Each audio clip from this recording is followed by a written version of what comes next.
You are listening to Just Roll With It.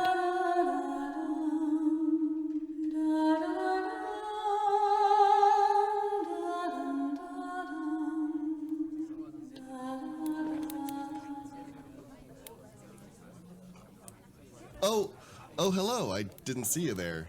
I'm the Loremaster, but you already know that. Ladies and gentlemen of the jury, or rollers, or just rollers. We've got to come up with a name for you wonderful people. We are going to get back to the story of our novices, our Child of the Light, and the Ogier, but we wanted to do something special for you this time. We wanted to take you sort of on a tour of Sherandu, sort of answer some questions, and just kind of make you feel as at home with the world and the setting as I hope that our characters are. So if everybody will take out your tablets and zoom your Randland map out Right, okay. Visual jokes don't work in a podcast medium. I am taking notes. So the important thing is the blight is gone. Everything has returned to existence at the very moment before the great blight swooped in like some sort of Lovecraftian glacier and covered everything in gross and nonsense. But that doesn't necessarily mean that things are the same, that they weren't affected adversely. There could be possible lingering issues.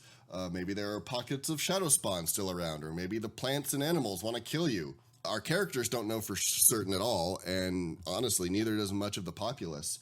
The area is sort of undergoing an Oregon Trail moment, and not all is as it seems.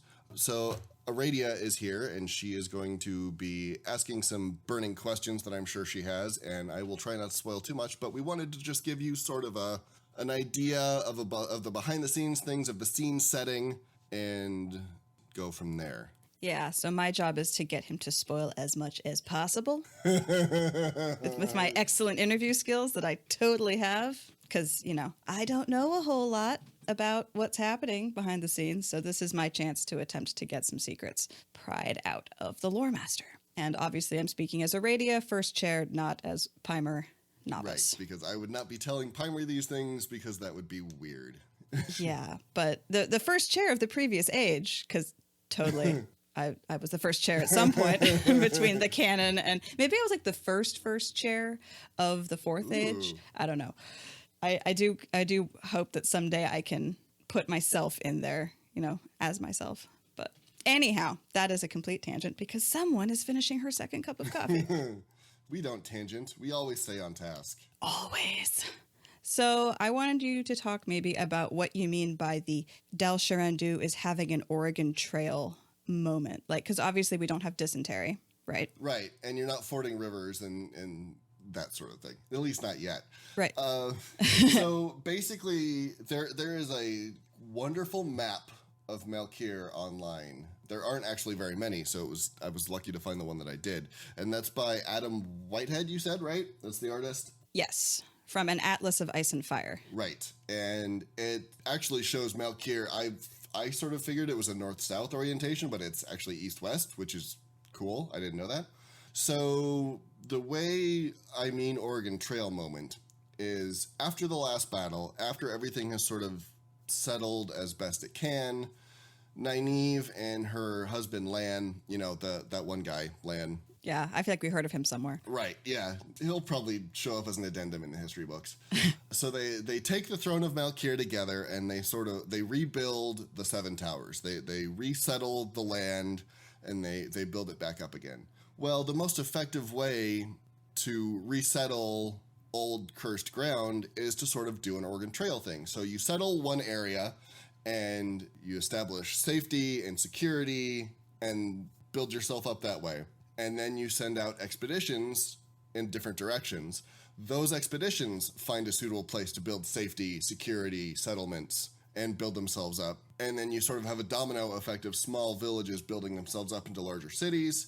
And then those larger cities send out people who build up smaller villages elsewhere and larger cities. So you sort of have a chain of small villages to medium-sized towns to large cities, connecting itself back to the central hub, which is the Seven Towers.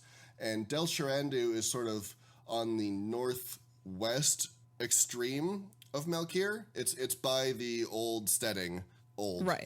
In heavy quotations, because Quirks would would have an issue with me saying that. But it's sort of on the tail end of this chain. So the people who settled in Sherandu came from another large city who had developed a caravan and sent it out to find a new place to resettle. Sherandu specifically was sort of settled because it is in a large area of fertile ground and veins of precious minerals and other sort of things that you can dig out of the ground. Now, in this new fourth age of people realizing that these resources are a thing, eventually, you know, with time, probably not in this age, but we already have gunpowder. So eventually steam-powered machines will be a thing. And people are starting to realize that rocks and minerals and all that sort of thing have value more than just being in the ground. Sherandu is very much it's almost like a bear lawn. It's a hub where the miners can come in and they can sell their goods to the caravans, and the goods can travel on further down south. You have people coming in from the south who are intent on finding their own way, finding their treasure, establishing, I don't know, some weird commune out in the forest, whatever their thing is.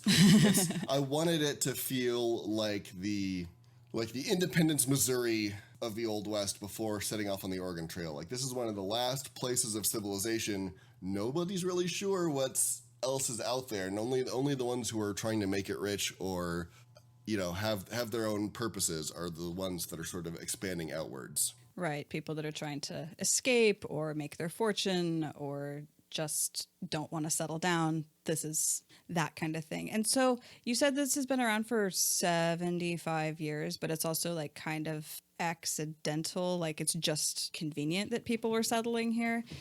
So we've got our Oregon Trail sort of moment, and we also have a church that has come up and has an outpost here in this town. How much is the church like involved in this expansionist sort of motif? Are they like funding with people, resources, telling people, yes, the dragon wants you to reclaim the cursed land? Like, kind of what's the relationship there? At this point, there's no real like crusade moment, like let's march out and retake everything. It's more of there is a local priest in town. He is sort of seeing to the spiritual needs of the people. The Children of the Light, it is really hard not to constantly say white cloaks, but they are not the same. They are not the same. The Children of the Light are sort of tasked with protecting the major roads between countries. So the Aiel are the global police force. They're Interpol. And the Children of the Light would be more like your state patrols. They're the ones pulling you over on the freeway if you're going 85 in a 65 with a construction zone. So right. They are tasked with making sure that all of these people that are flooding to the different areas, because people are expanding. Randland experienced a major population deletion event with the last battle. Right, like Black Death. Essentially, yeah.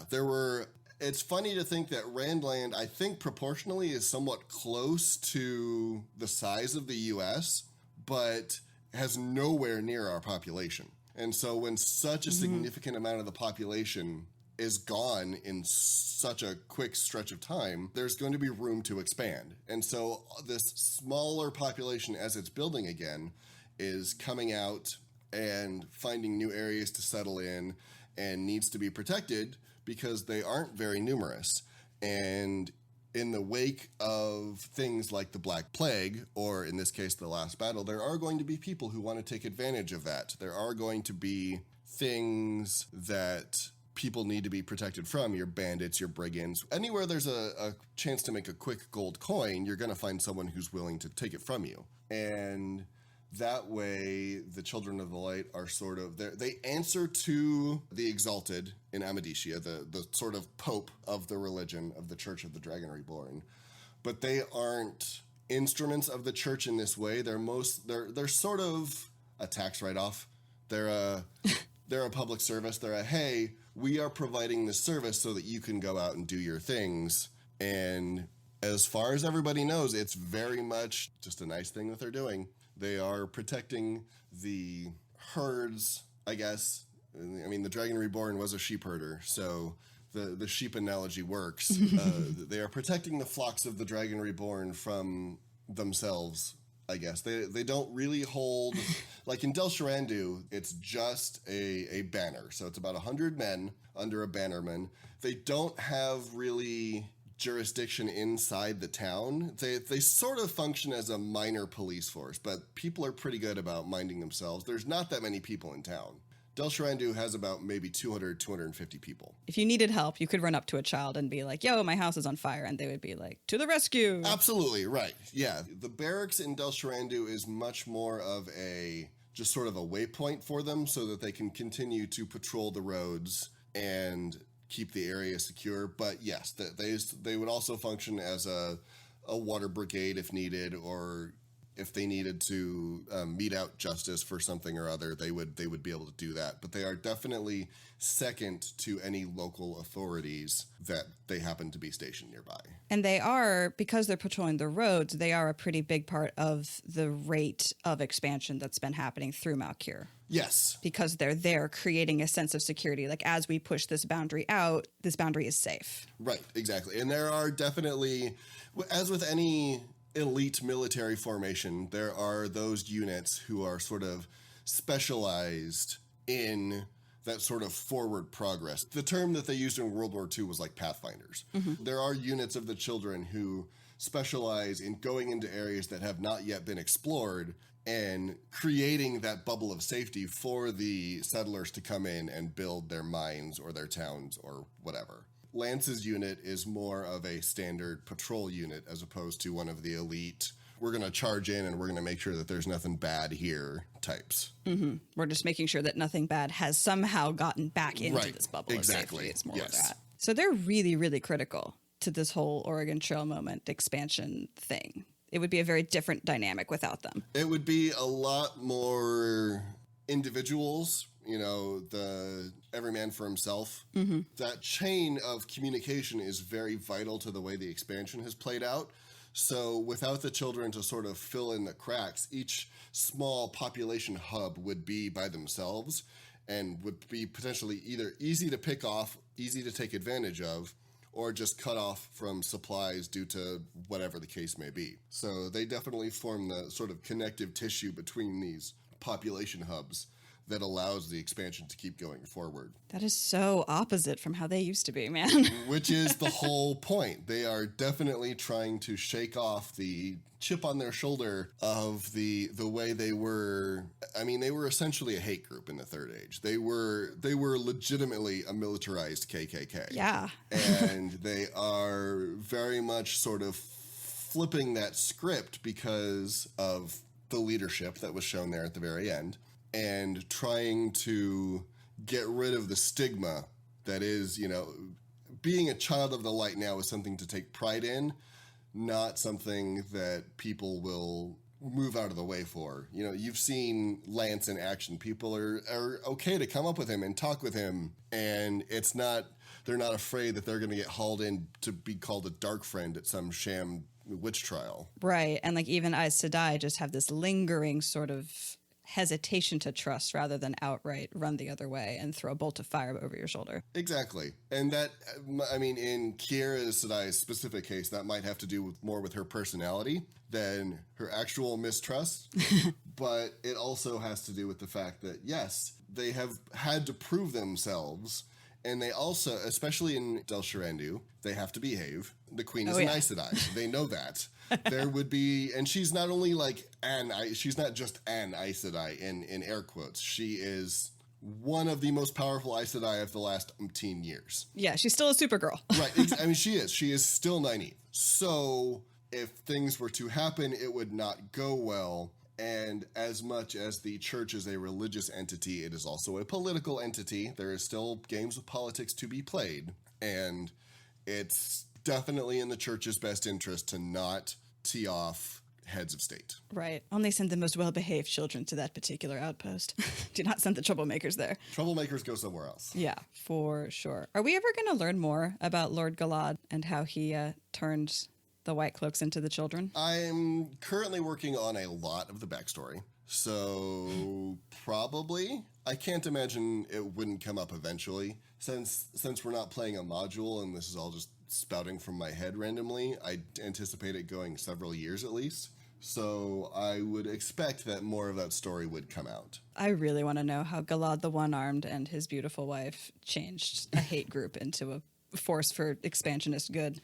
There are a lot of good stories to be told, for sure. So moving on, riffing off of the White Cloak Aes Sedai contact, can you talk a little bit more about the White Tower novice shipping out outreach program and how that is working in the world? Sure. So obviously we have 2 novices on a farm, not for disciplinary purposes, and you appear to be living a normal life in Sherandu. Egwene wanted schools established, right? There was talk of changing up the structure of the schooling of novices and accepted because it wasn't working. And it really wasn't working. There are definite downsides to be secluded in an ivory tower, literally. Yeah. It shapes your perception of the world, right? If you're shoved into this tower where you're looking down, literally, at the rest of the populace, that sort of informs your worldview as you grow as a person, as a channeler, and it can make you disdainful of normies, if you will. And I think that's something that would not have stood very long had Egwene lived. She probably would not have been a great peacetime Amyrlin. Right. She would have had issues because we all know she is stubborn and doesn't like not getting her way, and there would have been issues about her being a dictator and whether or not she thought it was for the good, whatever. But I think that this would be a way for them to sort of honor her ideals without having to deal with her. Right. And so the way it sort of works is you go to the White Tower, you become a novice for however long it takes you to become a novice. You are basically given enough training to not light yourself or your, living quarters on fire with the power. And then you are sort of divided out and you shift around a little bit. You two, Amena and Pimer, are in Sherandu for right now. That doesn't mean you're going to be in Sherandu for your entire novicehood. You might shift from a sort of backwater outpost to the middle of a major city. It's basically seasoning you to be able to fit into different environments and work in different environments and see the population for who they are and be able to have sort of empathy with them so that when you become a full sister, you are aware of the consequences that your actions may have. And you are not just always thinking of the pie in the sky, grand plotting, scheming Aes Sedai bit. Some Aes Sedai, like there may be some Browns who are essentially village wisdoms now. They just want to move out and live their own life and do their own thing and do some research. And sure, they know their way around the power and herbs and things. So if some wool-headed farm boy breaks a leg, they can fix it. And there are also Aes Sedai that want to be advisors to kings and queens. There are a lot of moving parts, but there's not that sort of concentrated. I always compare the Aes Sedai to the Bene Gesserit from Dune. Always. Every time. Space Aes Sedai. They really are, and it very much shows because they're all basically the Bene Gesserit, if nobody knows, are essentially space Aes Sedai, but they're working towards a goal. They have a very specific goal they're trying to attain, and they want to attain it at any cost because of what they believe in. And that has obviously caused the Third Age Aes Sedai a lot of problems. And so this is sort of a resetting of things and a, hey, let's actually learn from our mistakes as opposed to just sniff them off and say that they don't matter and we're going to be, bullheaded and do our own way anyway. Because again, back to the last battle, there were a lot of people that are missing now. And there are a lot of concerns that the Aes Sedai might try and consolidate and become a major power base with such a vacuous expanse of leaders and people that are gone now. Right. They could reshape the world in their image, basically. Exactly. And the current leadership of the tower doesn't want that to happen. So they are going towards more of a living among you as opposed to above you approach. Mm-hmm. And what about the exchange program that Egwene had with the Aiel and the Sea Folk? Did that continue forward more or less as she envisioned it? Pretty much. It's sort of among the different duty stations, if you will, for lack of a better term. So Amena and Pymer are in Del Sherandu right now. Maybe their next assignment, they end up going to the Waste for a little bit, and they get to learn how to deal with different cultures, or maybe they go spend some time on a boat. Yeah, I feel like that was for Accepted when she was envisioning it. Who was going to be at the Accepted stage. You've still got a little bit of time, especially when dealing with other cultures. You want to be wary of like insulting them.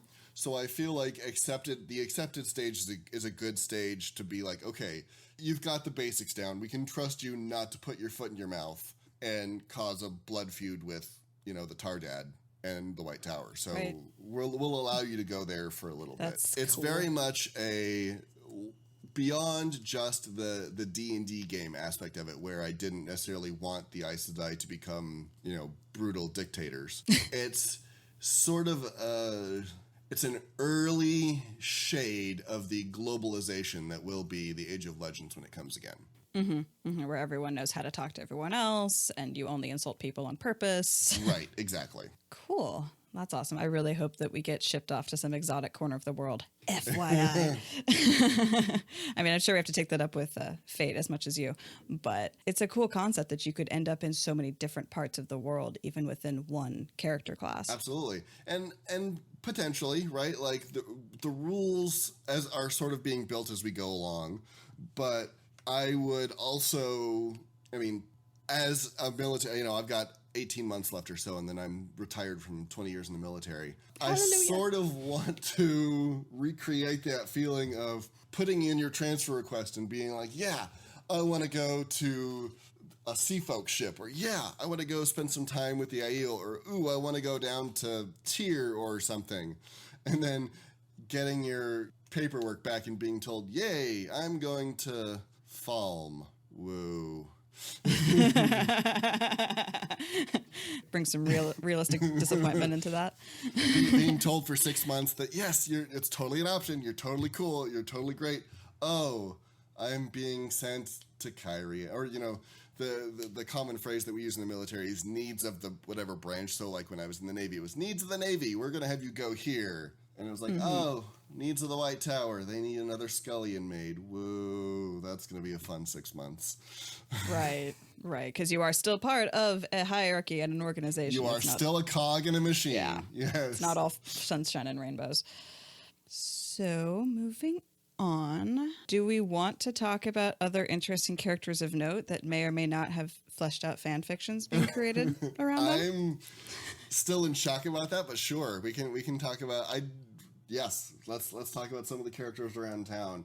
I wanted to avoid just posting lists of names because that's boring for most people. Browns are an exception. Yes, but yeah, there are several people around town who are sort of a big deal. The one that is probably easiest for Wheel of Time fans to figure out is Rigney, the innkeeper of the 8th Tower Inn and Pub, and his wife Hariel, mostly because it's fun. It's fun. I mean, that's really what it is. It's fun. It's fan service. I didn't want to make such a cognitive dissonance to the real world. I'm trying to be immersive when it comes to gaming. And I wanted the world to feel like it could stand on its own 2 feet. However, he was the originator. He is the creator, right? So if he can have a cameo as a fat little Terangrial, then sure, let's make him... let's make him the innkeeper of the local village. Yeah, and he has the physique of a trustworthy innkeeper. Like, let's be real. Exactly. I mean, and he does, right? Yeah. And so it's more just a nod to the creator of the whole reason that we're here. And I don't plan on constantly dropping in fan service. One of the things that annoyed me about the original RPG for Wheel of Time was the fact that about every 3rd page you were tripping over one of the main characters from the books. And it didn't feel genuine, it felt shoved in. So I was definitely trying to avoid the shoved in feeling.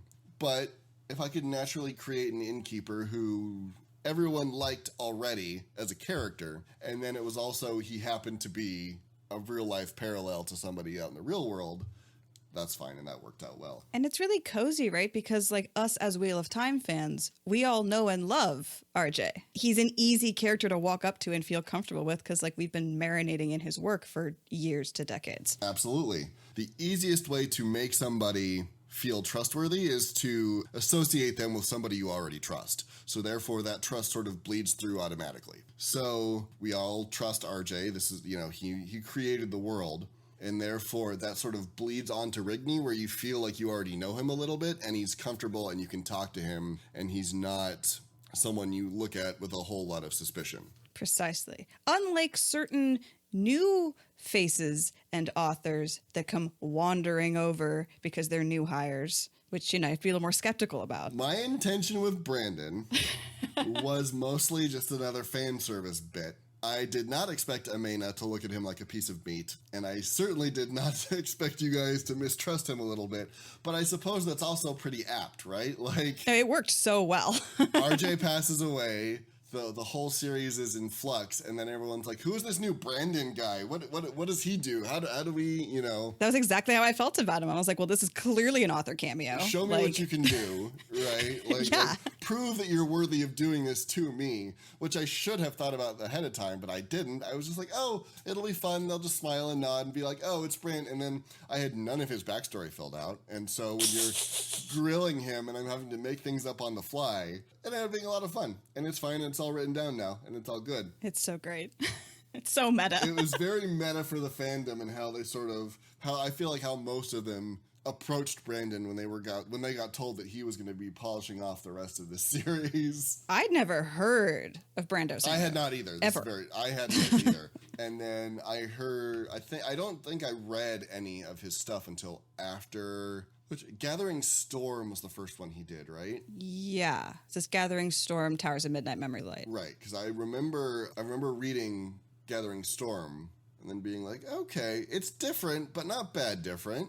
Yeah. He was, the way I always associated it with is RJ was very verbose with his descriptions, and Brandon can say very similar things, but he's very more, it's like he's paying per word. He's more economical with his descriptions, but he still manages to give you sort of the same idea without spending 6 pages on the color of the stitching in some sleeve of some random guy who's walking by the main characters while they're sitting getting a drink. Though, in fairness, his action scenes have like 17,000 times more words. Yes. It trades off like the description of the environment to the blow by Right. blow, It's- by blow, by blow, Well, by blow. and that's why you can tell, right, like which parts, you can always tell with an author when they use more words, what parts they like better or what parts interest them more. RJ was more into the descriptions of clothes and spankings, and Brandon is much more an action scene guy. So he gets the description there so that you have a firm idea of what's going on in your head, and then he's going to give you the slow-mo 6-second swords going over people's heads, and then, someone casting a spell and all that kind of sort of stuff as detailed as possible, because he's got that image in his head, and that's the image he wants to portray on the page. Yeah, for sure. So, other characters. Is Andre based on anything? Anyone? Is there an Easter egg there at all? Well, it's not really an Easter egg. With Andre, part of when I originally started to design sort of the Fourth Age and the whole world that I was wanting to have us play around in, I was watching a lot of the Musketeers TV series by the BBC. So lots of black powder and leather and the mustaches and the goatees and the clothes and the swagger. And he is very much sort of a fragment of that. Just sort of I wanted somebody who felt very sure of himself, was dressed very finely, and was his whole purpose, and now that it's happened, I can spill a little bit of the behind the scenes. His whole purpose was basically to introduce both Pimer and the listening audience to the concept of firearms in the Fourth Age. He was the gateway through which Pimer could be like, oh, cool, boomsticks. And then, Andre could be like, yeah, like we're gonna figure out how to do the boomstick thing. Because it's going to be such a thing at this point, I didn't want it to be a jarring introduction. I wanted it to be sort of a slow, like, okay, show not tell, right? I didn't want to tell people, hey, people have firearms now. It's a thing.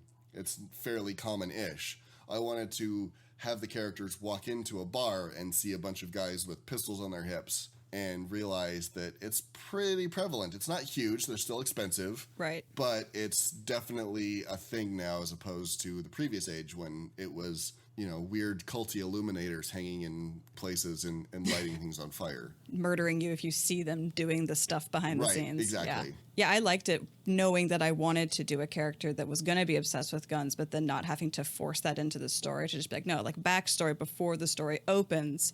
I know this guy. I have this relationship with him. I can just walk up and pick up the conversation where it was left off. That made it feel natural rather than like, okay, I've already decided what this character is going to discover about themselves. Like that would be weird. Exactly. And that's why, more behind the scenes things, because why not? That's why you didn't get your gun right off the bat. It needed to feel like a natural part of the story and not just something we were shoehorning in because we wanted to watch you shoot shit. Right. Yeah, totally. It's like, I even feel like I can't know what Aja Pimer would ultimately pick, even though I want him to be brown. Like, it needs to be organic. And yeah, it was nice having to actually be like, well, I know I want a gun, but how did I get one? Well, I don't know. Let's roll some dice and find out. Right. And that was a very conscious decision on my part. Most D&D stories, it's so much more work for the DM or the GM or the LM or whatever title you use for your particular game system to find reasons for this random group of people to be together. And a lot of it is hand-waved. A lot of it is, oh, you guys knew each other from before, so let's get on to the actual game and ignore the whole sort of party building part. But if we're emulating Robert Jordan, if we're emulating these stories, it needs to be a slow burn in the beginning. And the slow burn needs to sort of gather all the disparate particles together and form a cohesive bond before it sets off and, gets into the story proper. It takes how many chapters before everybody leaves Eamon's Field and then they go there scattered? They kind of do it in reverse. They're there at the beginning and then they scatter, but then they come back. And I was trying to emulate sort of a similar thing. I needed to gather these disparate folks together and bond them with something and not just hand wave and break the immersion that you guys all randomly, because it's two novices of the White Tower, a child of the light, and an Ogier. And they walk into a bar. Exactly. That is, and it's not something, which is why it was a little bit meta when Brandon was pointing it out, because it's not something that you would see every day. So it is something to take note of, and it needed to be explained in the backstory of how they were going, as opposed to just saying, oh yeah, you've met these people and hung out with them. I loved that fourth wall breaking of like, this looks like the start of a story. I loved that. Because it's ridiculous, and that would never happen. That's not how the real world works, right? As Rand reminds us many, many times. Real heroes don't get tired. Maybe Brandon is back after he's finishing washing the dishes and he's just scratching out notes, and maybe he's got something that he's wants to be writing now based on this weird group of individuals that he had to serve fries to at a bar. And oatmeal, because fries are not proper food. Let's be honest, he's the real reason people listen. I drone on. I know, he's right? Definitely the reason the people listen. it's so true. But we have to coax him into saying stuff is the trick. Well, that's what the rest of us are for. An Ogier would sit there and watch a whole conversation and just be like, that's a lot of words. So hasty. And speaking of, I had a segue. Whatever. Point is, are we going to talk about our fan fiction? Holy shit, we have fan fiction. Right? I mean, ripping off of Andre. So behind Andre is this other character. There are several other characters. So Pimer and Omena and Lance and Quirkus end up in a mine, and they meet Lucullus and his band of ne'er-do-wells. They have a greater thread to the plot that I'm not getting into yet. Shocked Pikachu face. But they were also there as sort of a introduction to problems, to conflict. One of the great things about D&D is the fact that I can have giant spiders or weird devil creatures or goblins or whatever come harass you. I don't have that option in the Wheel of Time. So it's up to me to get creative about the different kinds of conflicts and interactions that you can have with people. So when you go stumbling around a mine and there's a bunch of weird, dirty dudes with guns inside of it that should make you sit up and take notice. So you meet Lucullus, who is the leader of this ne'er-do-well band, and we have fan fiction because of a one-off line that I uttered impromptu, just sort of ad-libbing, about Lyle being able to play the lute. And the John who is named John, not me, but the other John. Yes, other John. I think his Discord name is not Loremaster John or something along those, or the John that is. It was until it got changed to John who is named John. Oh, that's right, because it's a Life of Brian reference. Yeah. Sent me a very nice message, and he was like, "Hey, do you mind if I write fan fiction based on one of your throwaway characters?" And I was like, what?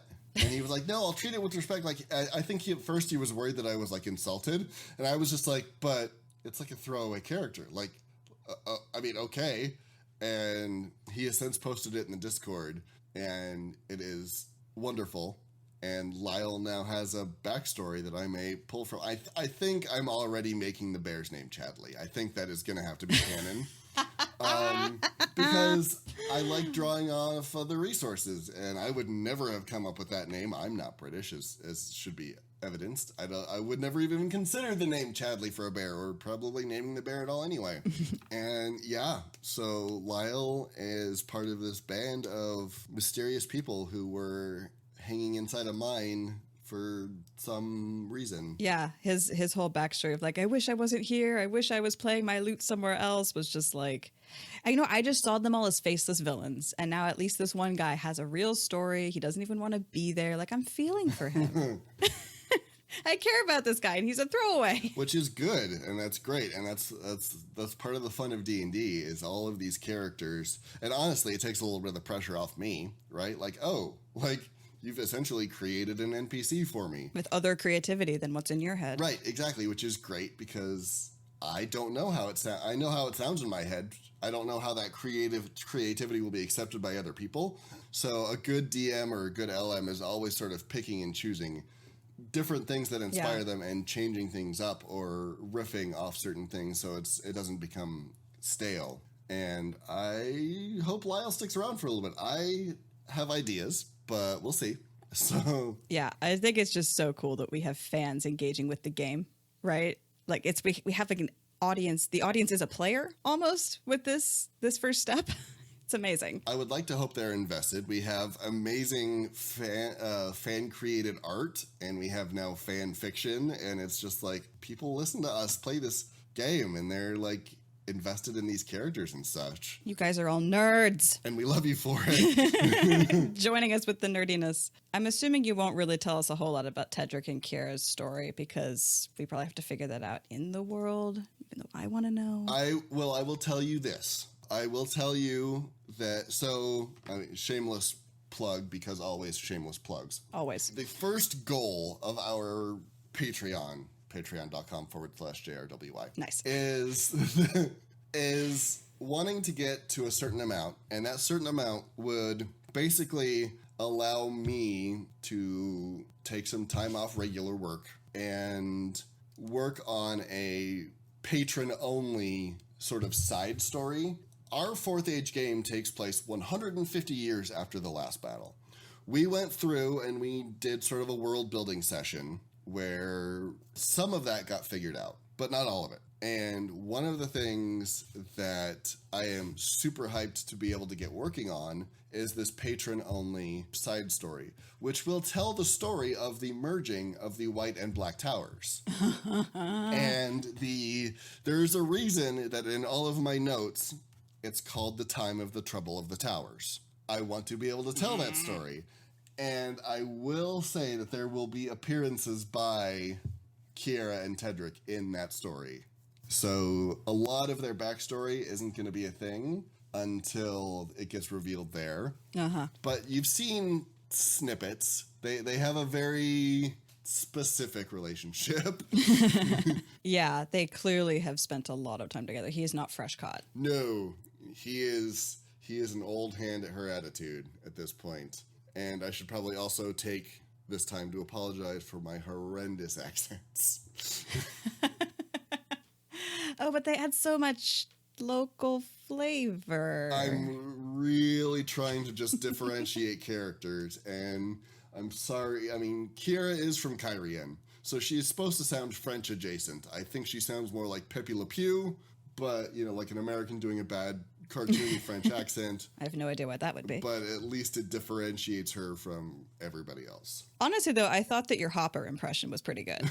Like, having only seen that actor in Stranger Things, it's like, that was a Hopper impression, and it was pretty good. I can totally see it. I have never seen Stranger Things, so... Oh my God, that's the extra weird part, is that you haven't watched Stranger Things, and yet you did a really good Hopper impression. I've seen him in other things. Like, I've seen him in Hellboy, and I've seen him in a couple of other things, so... He must have he's a typecast character rather than a highly diverse actor. That's cool. Being typecast is a definite thing that works. Well, and for some I actors. like the Hellboy movie was pretty atrocious, but I liked him as Hellboy, so I definitely gave him the sort of laconic delivery, like, yeah, all right, fine, I'll fix this for you, sort of just attitude that Hellboy has. I'm sure that there's got to be like a YouTube compilation out there of like best of Hopper moments in Stranger Things. If that exists, you should watch it, because you will realize that you gave him the perfect personality. That's who I was reading him as. And that's great. Before I get lambasted in the comments for not watching Stranger Things, I know it's got like D&D and other stuff in it. I don't do horror. I don't do horror very well at all. And I know that there are elements of Stranger Things that are a little on the spoopy side. And yes, I already have issues sleeping because of combat-related PTSD. So I don't go out of my way to make my life harder than it already is. Yeah, the first 2 seasons are set at Halloween. So yeah, it's about as much horror as I can handle. I don't do horror, but it's such good storytelling, and I love the soundtrack, and it's like, it's just on that borderline edge where I'm like, okay, this is nasty, but I can handle it. And that's fair, and that's not something I can do. So that is why I choose, you know. Yeah. And well, like, even if you watch just the trailer for Black Widow, like, David Harbour is the Red Guardian, who is the Soviet version of Captain America. And you can, it's the same personality. He's a lot of fun. He's a great actor, and he was definitely the person I had in mind when I developed Tedrick. So I sort of developed Tedrick's personality around imagining David Harbour playing this character. Which again worked so well for me being able to walk up to the character and be like, I know who you are from before we started the game, and I can have that sense of rapport instead of being like, I have no idea, even though supposedly I've known you. That's why I wanted you and Christine, Amena, to sort of RP a little bit by yourselves, just texting back and forth as your characters, because it helps build that rapport ahead of time, so it sounds more natural when you come into the game, and you're just like, oh, you remember that one time we did the thing, and tee-hee-hee, and you already have the sort of in-jokes and behind-the-scenes things that you can laugh about that makes you feel like fully developed characters and not just cardboard cutouts of Aradia and Christine walking around with paper masks of different characters on. Right, totally. There was definitely, I may have sent a couple of walls of text. Might have been one or two. That doesn't surprise me in the least. Well, it's like, it's not that many words until you put it onto a little phone screen, and then it's a wall of text. Like, God damn it. But it did help for sure. It's something I honestly recommend quite a bit to just anyone who, obviously not everybody can, right? And if you're playing D&D with people you don't actually know, then it's fine to have that sort of I don't know you vibe, because you get to know them both as people at the table and as characters.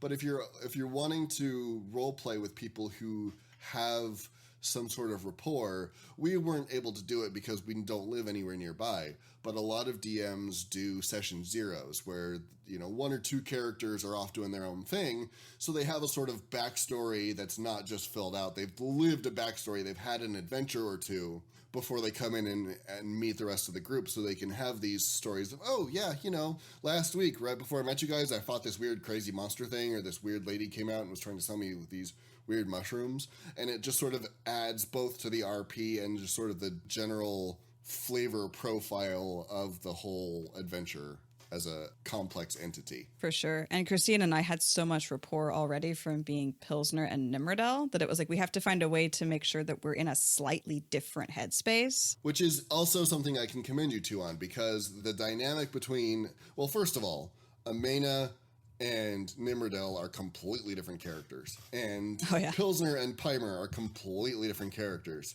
And so the dynamic obviously had to change between the two. And I don't see any Nim Pilsner seeping into the Pimer Amena dynamic. You've both been very good at being able to keep those characters separate and react as you would to those characters. Well, I'm glad it looks good to you because it feels awkward as hell. Well, no, it's I mean, Nimrodel was the goody two-shoes elf. Amena is definitely not a goody two-shoes. And that's fine. That's great. Pimer's a little grumpy, but not as grumpy as Pilsner was. Just a smidge. Still an alcoholic, though. Yeah, well, I mean, people drink their things. It's fine. It's so hard to learn how to roleplay. Like, Pilsner was literally just me if I'd been born as a dwarf in Middle Earth. Like, slightly less shy, but not really. Whereas I'm really trying to be somebody else with Pimer, and it doesn't feel like it's working. So I'm glad that it feels like it's working from the outside. I feel like it's working from the outside. Well, and also the whole decision to play Pimer as a man, right? As a male. Yeah, that's so hard.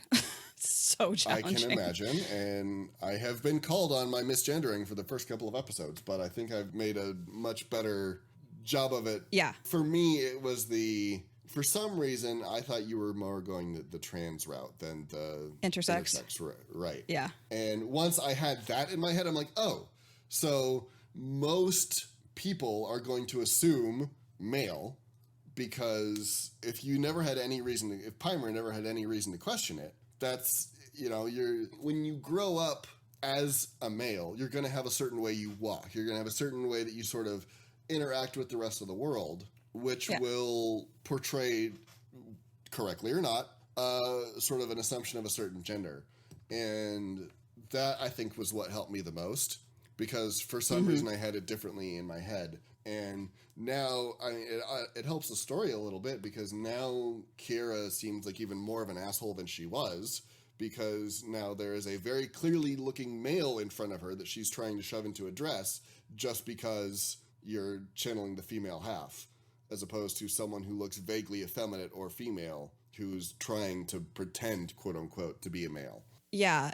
Making that choice, because I think I did, when I initially proposed it, I did sort of pose it as a trans character. The first time I sketched the character out, it was trans. And then I was just like, I don't fucking know how to do trans issues. But like, I had just watched an episode of Called the Midwife, which is an awesome show, that had a character who discovered that she had, I'm forgetting the word for it, but essentially hormonally she was male. And so she didn't have fully developed female anatomy and went in for like a pap smear kind of like thing, because she was about to get married.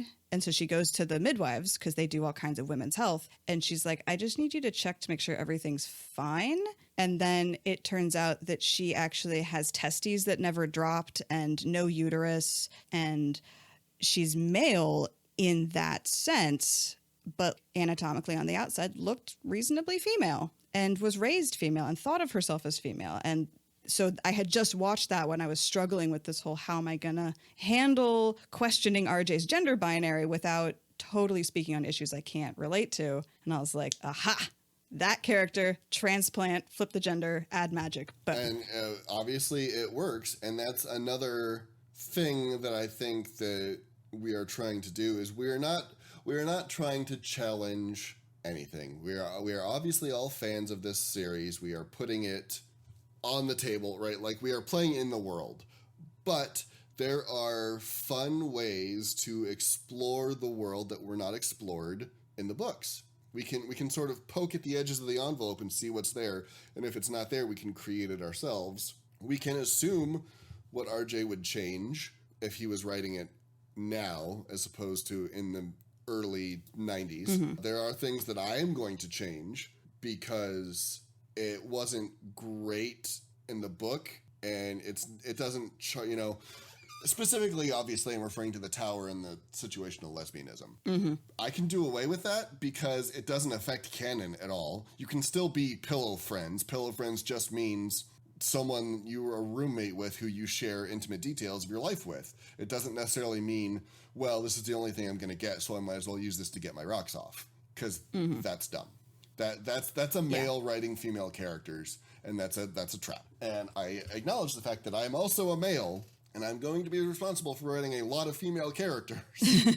But I'm hoping to avoid the major potholes like that, where it's something that didn't necessarily need to be there, and there are so many things other than just a gender binary to explore that I think it would be fun to explore it in sort of a fantasy setting.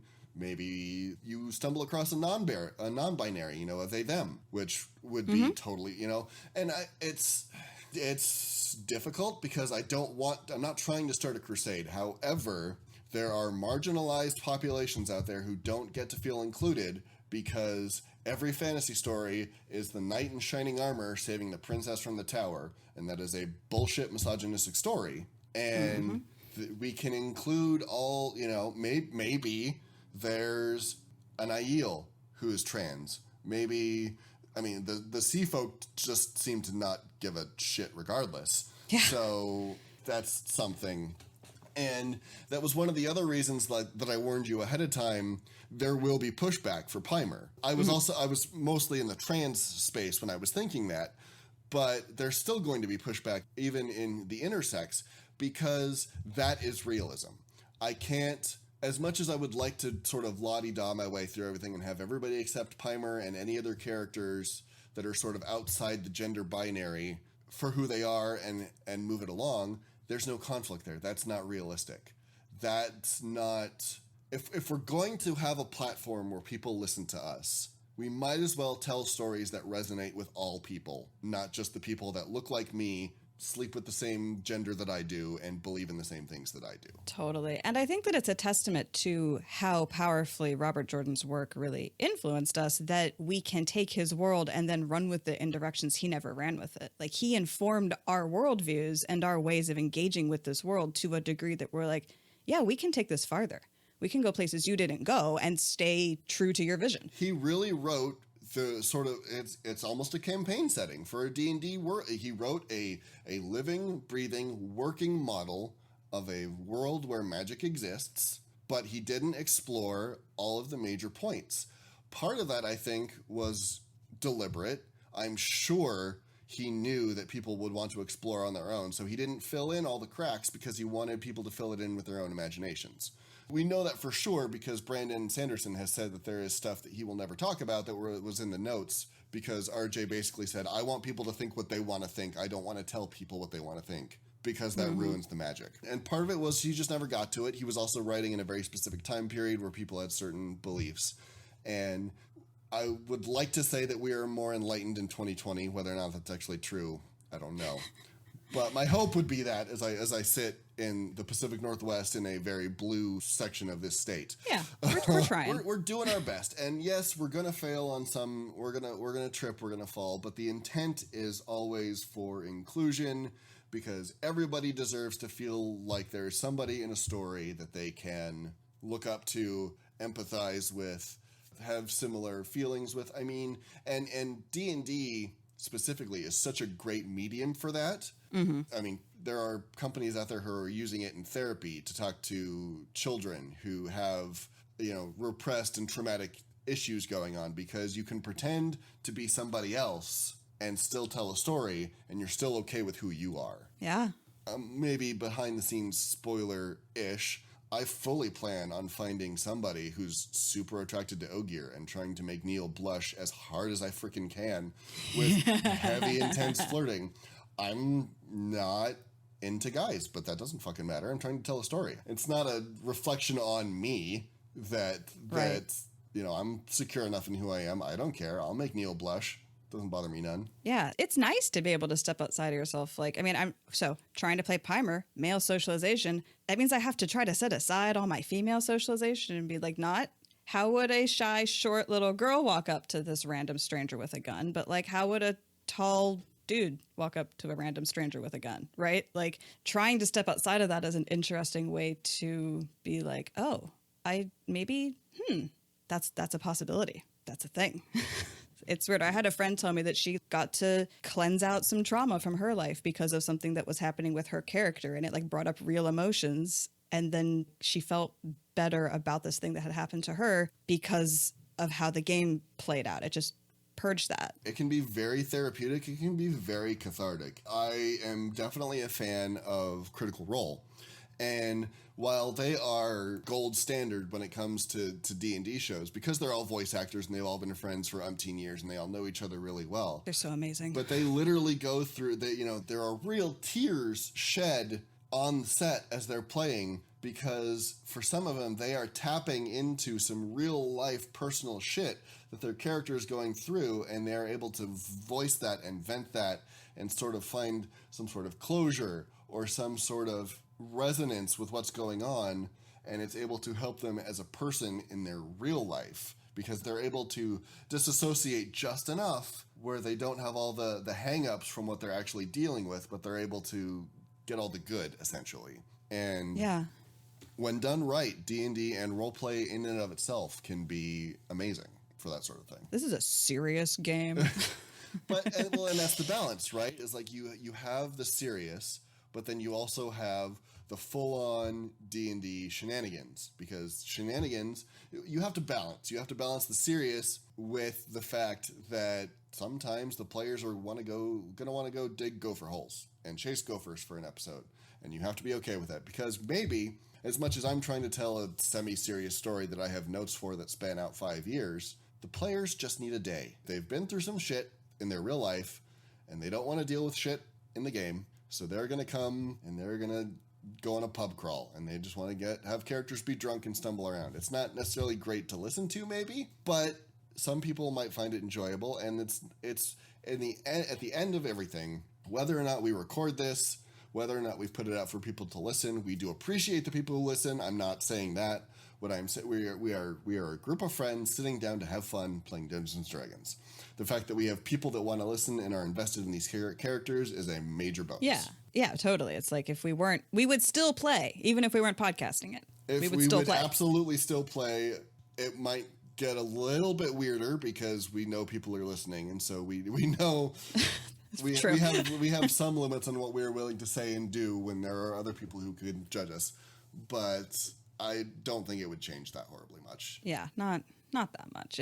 We mostly forget that you guys exist when we're playing. Which is fine, and it's not an insult at all. It's the getting into the story mode and playing the game and doing the thing, and then realizing, oh, there are actually people who are watching us. It's more candid. It's more fun that way. Totally. So that was a hell of a tangent off of the actual point of what we're doing. So that's awesome. I don't remember what the original point was. So yeah, to create content, because we want to make consistent releases, because that is good. So going back to my list of stuff, we're kind of focusing on Sherandu, so maybe you don't feel like teasing the rest of the nations of the Fourth Age or what's going on with Shan, or do you? Sure. I mean, sure. I'll tease. I can tease. I'm good at teasing. You are. Cliffhangers are evil. Yes, you are evil incarnate. It's a thing. It's and I'm fully okay with that. Let's see. What do I want to tease? Well, we've teased. I won't go into too much. We've teased a little bit with what's going on with Lance's backstory. Right. The overarching of that is that Kandor, as a martial society, fell into civil war pretty quickly after the last battle because it didn't know what to do with itself, and it still needed to vent that sort of martial behavior, and they ended up venting it on their own citizens. And so, much like the 100 Years' War in real life, the Kandori Civil War has been sort of spurting on and off for about the last 100 years or so, and that will play into things as it goes on. I don't want to spoil too much, but just we've said that in a recent episode that the fighting has sort of flared back up again. So while it was quiet for a little bit, it's picked back up. So that will probably have an effect on things, because Kandor is not that far away from where Malkir is. It's not next door, I don't believe. It's not Shinar, but it's close enough where there could be second and third order effects. Mm-hmm. And then what about the other border nations? I won't go into too much detail. The Borderlands, or the former Borderlands, are fairly unstable.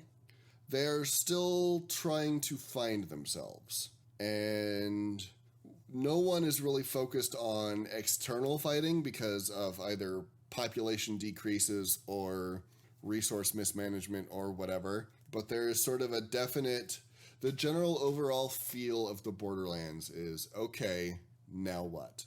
And some people are taking advantage of that. Some people want to return to the way things used to be, which is difficult given the new world paradigm, but you're always going to have the people that refuse to change. So it's a lot of it is sort of in flux right now. Are there other new Borderland nations along with Malkir that are going into the Blight, or is Malkir like the main nation that is doing that expansion? There are calls for it that people want to sort of establish their own sort of mini nations.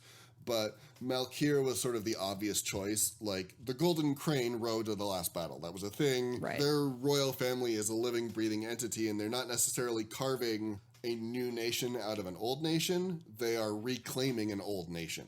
So that was sort of the logical first step. But it's definitely potentially being held up as an example of why things don't need to be the way they've always been, or the way they've been for the last age. You definitely have sort of talks in the streets of like, well, you know, the 10 nations, that didn't last for so long, and then that became these nations, and these nations fell and did this thing, so maybe with the new age, it's time to recreate the map. Right, and so maybe other nations also have their Del Sharandus, like, branching out from their capital cities, kind of thing. And I'm assuming that Shan-Chan is, like, hella not anywhere near New Malkir because other nations are in between and there's some slight philosophical differences in the way their societies work. Yes, Shan-Chan is going through its own sort of issues.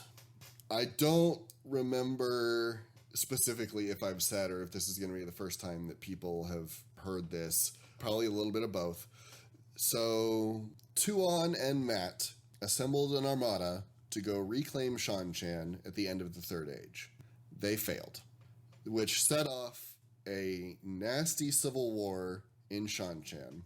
And with that sort of settling in the last couple of years compared to when the story starts, as a sort of world building behind the scenes, and I think we brought it up in our world building episode, which will be released to patrons at some point or whenever we decide to do that, the new Empress on the throne of Shan-Chan is very much an old school, I don't want to use the word conservative, but she is hardcore against pretty much any channelers. She is sort of the sum of what the White Cloaks of the previous age were slanting towards.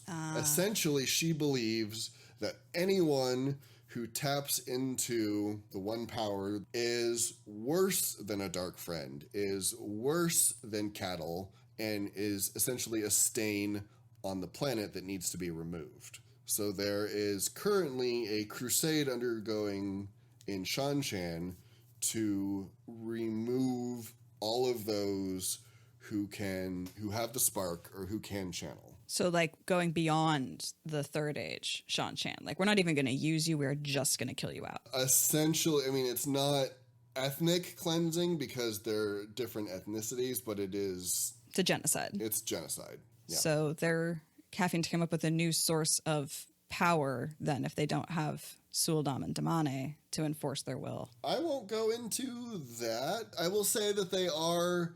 Part of it is sort of the... We are going to use you for your power until you are the last, and then we will eliminate you. Ah, fair. And stage genocide. Right. That makes sense. Exactly. One of my fascinations with fantasy has always been how messed up Happily Ever After is, because there is no such thing. And in the mechanical D&D sense, if there's no conflict, there's no story. So not everything can be all roses and light. Some things have to be dirty and nasty. And in Shan-Chan, I will say it wasn't a decision that I started out with. I like to randomize some elements of my world building. Mm-hmm. So I wrote a list of possible outcomes for most of the general geographical regions, and then I rolled dice.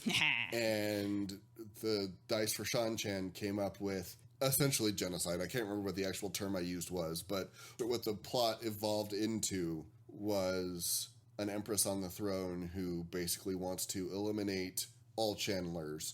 And she's shoring up her power in Shan-Chan right now, but that doesn't mean that she's not glancing over to the Westlands as a potential target. Right, that's just I mean, Shan took 100, 200 years to build the damn fleet for the Karen. They know how to wait to exact their military plans. They played the long game. Yes, very much. They always remind me of sort of like the best, worst parts of the Chinese and American empires. They are very manifest destiny. Yeah. They are very manifest destiny, but they are also, I mean, the insectoid helmets are essentially the old battle helmets from like Japan. And the way they describe the armor and the clothing is very much sort of that Three Kingdoms, the Japanese shogunate time period of expansion, and also sort of xenophobic, we need to maintain ourselves sort of behavioral attitude. Right. Hierarchy above all else. Right. Yeah. I am so excited to see, like, once we're out in the world,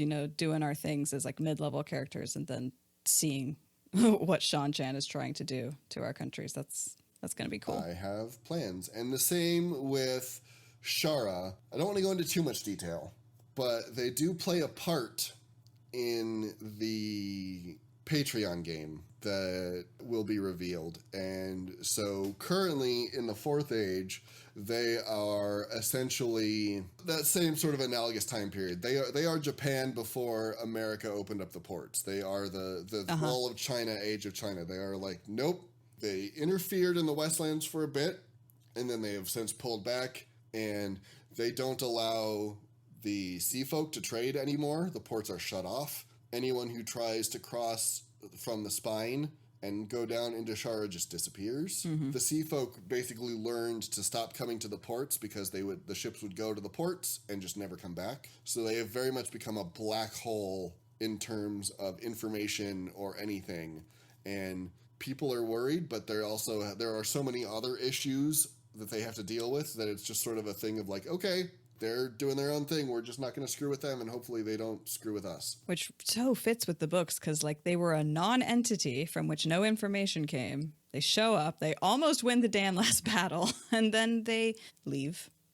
Like, what kind of a hanging cliffhanger is that? That's bullshit. I have my own issues with the way they were portrayed in the books, but in the timeline that I have built up, it makes a lot of sense for why they would be so intent on just not anymore. Yeah, because I mean, like the partner of Demon Dread, he was like, didn't even think that she was, a dark friend. Like, she's just some middling person, and she's the one that leads them all back and is like, fuck the Westlands, fuck those guys entirely. Like, what would she have done with them after this disastrous invasion and going back? Like, surely that had impacts if they followed her back through those gateways. Like, it surely must have. There's no way that just. Yeah, so I'm excited for the second Sharon invasion. I mean, assuming that that's what they do. Maybe they don't. Maybe they just fly to the moon and chuck it out of orbit or something. I don't know.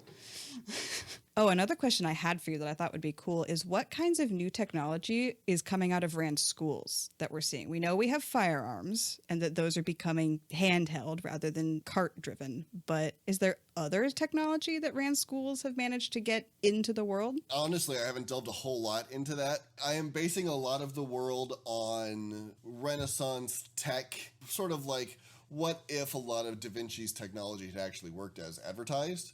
So eventually, I think in this age, you're going to see steam-powered technology, that kind of thing. They're going to be able to figure out how to master that sort of thing. You're not going to have, like, automobiles, because that goes into the whole, well, if there's magic, why do we need technology, right? Like, there's right. there's that interesting balance of what technology would be developed when you have such a prevalence of magic. So right now, I think the deconfliction is between what, if any, standing flows want to be erected and what sort of general use technology wants to be available to the masses. Right now, there are firearms and there are a couple of just sort of other things, mostly firearms. Well, because war technology is always going to be explored more. I do have a list of ideas of stuff that is being worked on at the school, but I haven't finalized it to the point where it's worth talking about. But you are thinking about that, because I mean, like, those schools aren't going to power down, right? There was like a zillion ideas per school, and there's 5 of them. Yeah. Oh no, they're definitely not gone.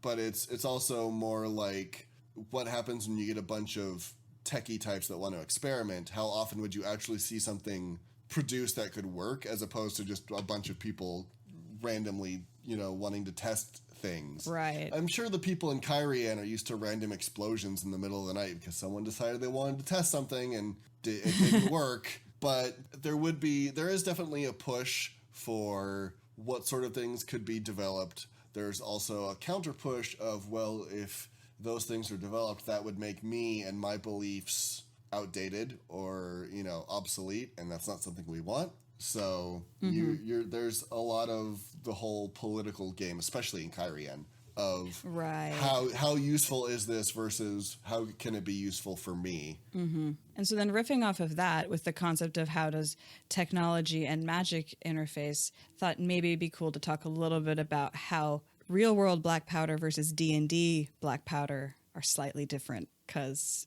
you're educating most of us on early black powder technology in the first place.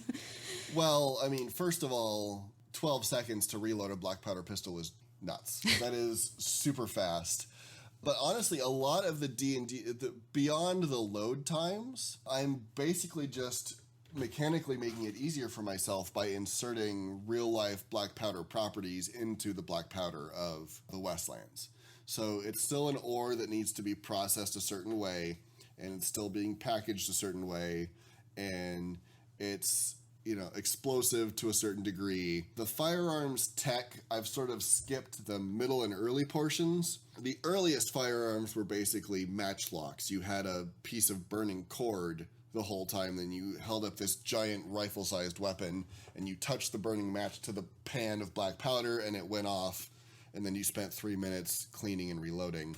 And then you had the wheel lock, which was the beginnings of a flint-based spark system, but it was incredibly difficult to maintain, and it was super expensive. Basically, you just had, if you imagine a standard black powder pistol, it had sort of a tension wheel on the side that was constantly kept at full tension. And when you pulled the trigger, it released the tension, and a small strip of flint inside the wheel would kind of scrape along the side of it, sending sparks into the black powder, which would then explode and cause the bullet to go out. But then you basically had to sit there with an Allen key, reset the tension, and reload the flint and reload, and it just took forever. It was a huge leap in terms of firearm technology, but it was just way expensive and difficult to maintain, because if the line in the wheel broke, you basically had to take the wheel apart and restring it and do all this other kind of stuff. So I just sort of skipped us ahead for ease of mechanics to the flintlock era, which is the sort of standard Pirates of the Caribbean, or if you've ever seen the movie Cromwell with Richard Harris, which is a fantastic movie.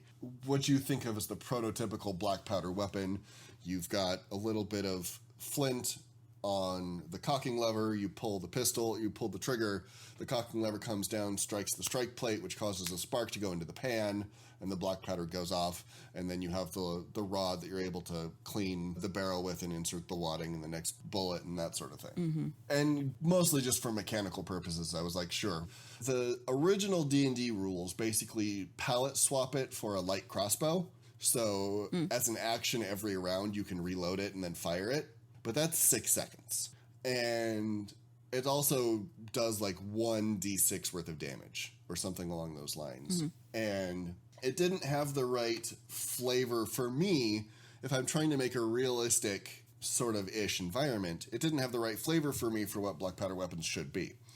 I found some alternate rules online that make them essentially right now, if any one of our characters was to get hit by a black powder round, it would probably kill you outright. Yikes. I don't know how many HP Pimer has. 14, and I haven't leveled up to level 3 Okay, yet. so right now, black powders do 2d10 worth of damage. Oh yeah, so that could kill me pretty good. If I roll outright, you could be down in a single shot. And it's true-ish to reality. Yeah. Musket balls were basically one shot and you were down, especially if you were hitting the wrong area and you had an arm blown off. Then right, it's a very messy wound. Those don't. No, it's if you've ever seen the National Geographic stuff, like the bullet essentially flattens as it goes in, and it just becomes a small dime-sized or nickel-sized piece of metal flying through your body, hitting everything as it goes and creating a tunnel in your body that wide that all the blood has to rush through. And so you get internal bleeding and you get organ failure and you get all that kind of stuff. Right, especially if it slows down and stays in you and rattles around instead of going all through. And they were usually made of pewter or lead. So then you have metal poisoning from this fragment that's in you. Yeah. And it goes directly into your blood. It wasn't pretty. It was not pretty at all. And so to sort of convey how dangerous they were, I just make it so they are super freaking dangerous and they take a little bit longer to load to sort of realistically show the fact that you're basically going to want to fire at once and then move in with another form of attack, because you're not going to want to sit there and reload your pistol while everybody else is fighting next to you with swords or the power or right. the case. Hold on, don't jostle my elbow. Right, exactly. Yeah, that's not going to work. It's definitely your opening gambit and then moving on to whatever else you want to do. So is that like so that you're making up these rules more or less from scratch as you're going along? For the black powder, I did some searching for alternate black powder rules for D&D. And there was a set that I found that I really liked, so I that's what I'm specifically using. Not the first people to consider using guns in D&D. No, Shocker. not at all. That's super cool. I'm so excited to actually get to use the damn thing. So far, I've just held it. I've also been thinking I really want to like develop like a signature weave for Pimer that essentially mimics a gunshot. Huh. Because like, once he's like more at the level of Eyes to Die, right, he should be able to be inventive with his weaves and not just like working out of the standard toolkit, because that wouldn't be Pimer's style anyway. Right. So I was thinking a weave that more or less imitates a gunshot would at least be really good for surprise purposes, even if it's not as damaging. You could still terrify somebody by like finger gunning at them and then a bullet goes off next to their ear, you know? Oh, totally. Like, yeah. I have thoughts that Pimer would attempt to increase his firepower with the power of fire. Once he starts to come to grips with the fact that he should be channeling more often and not just pouting and telling people off. Yes, Pimer definitely has a come to Jesus moment with the power in his future. Like, there's no way he can stay resentful to being a man with sidearm his entire life. Like, there's gonna have to be a moment where that changes. Probably, yeah. I mean, it would just feel like, so when I was in, this is a very big tangent.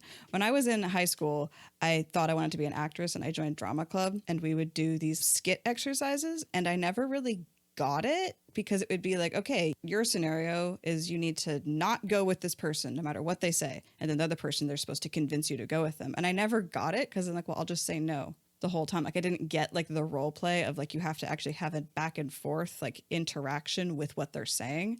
And so I kind of want to make sure I don't do that with Pimer, and I don't want him to just be stuck in like, I hate the power, end of story. Like, I want him to be interrogating that experience and actually potentially, theoretically, because he's human, at some point, like, come to a new understanding of that situation. And I figure at that point, he would get a little more creative with the flows. I'm looking forward to it. You're like randomly taking notes, like, oh God, I have to look out for this. This is my behind the scenes. Oh, I have ideas. But yeah, I figure he can't hate the power forever, because I want to play with the power. Like, I don't know why I set myself up to have a character that doesn't want to use the power, because I want to use the power.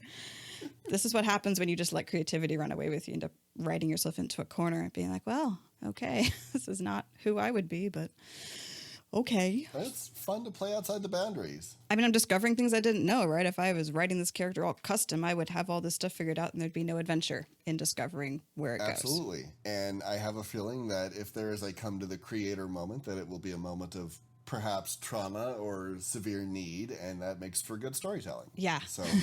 But, we can't like force it. It has to happen organically. Don't get meta.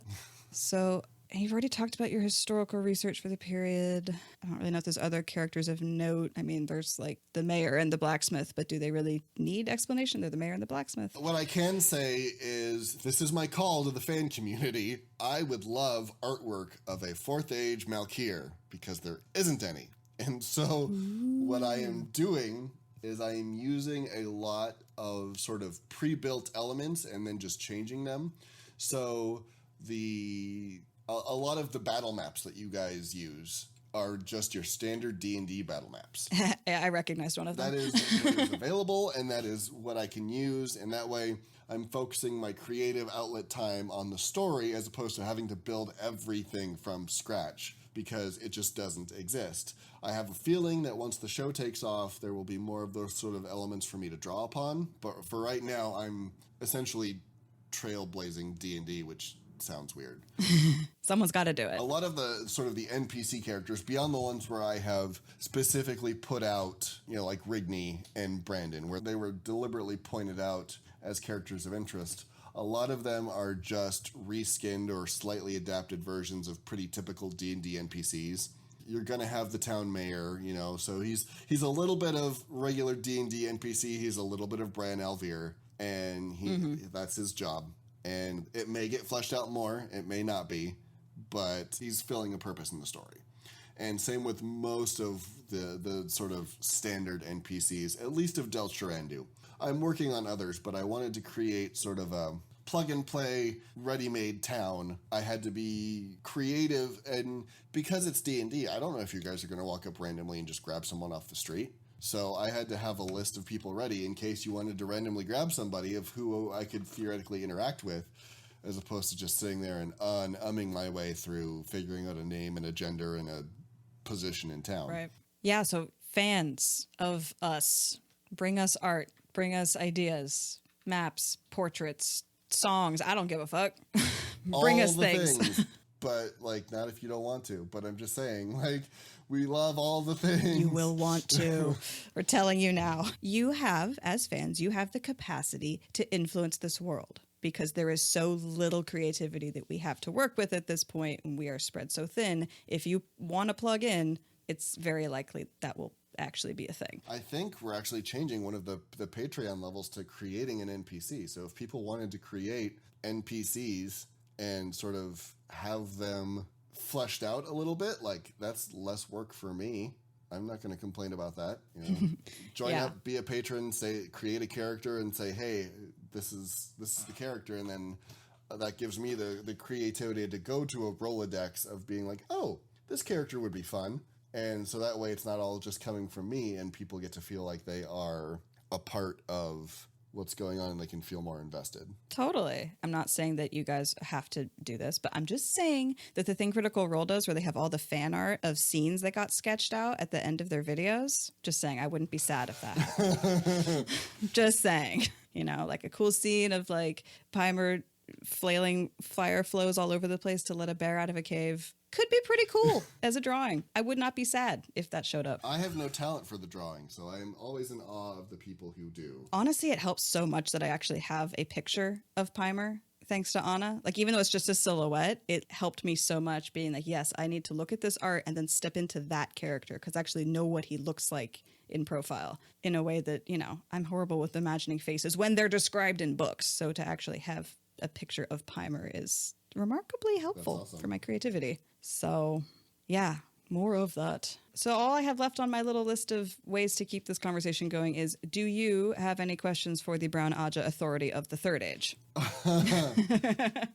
Just because we're here. No, not really. I am compiling a list of further research projects, which I will potentially be requesting of the Aja, but Shrewd. I don't have anything currently ready for peer review yet.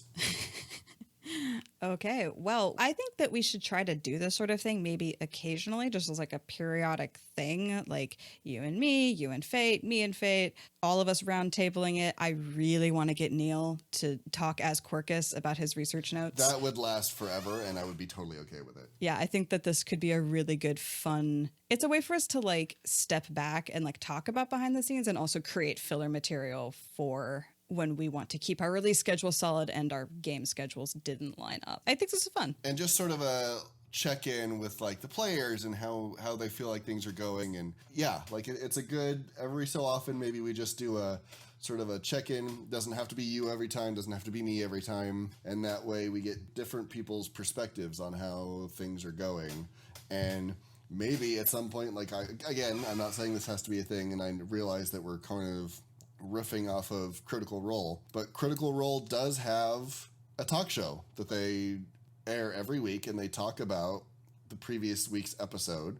And I don't think we're quite there yet, but if people did have questions about why characters made certain decisions or what the thought processes were like, or if people had direct questions about wanting to grill me about certain things that I won't ever reveal yet, then that might be a fun way to sort of bring it up and have people interact with us even more. Yeah, I think having a roundtable with some fans could be a really fun way to create some bonus off to the side content. We could play with something like that. Totally. There's so many options. And that is where we close the book for now. Come join us next time on Just Roll With It.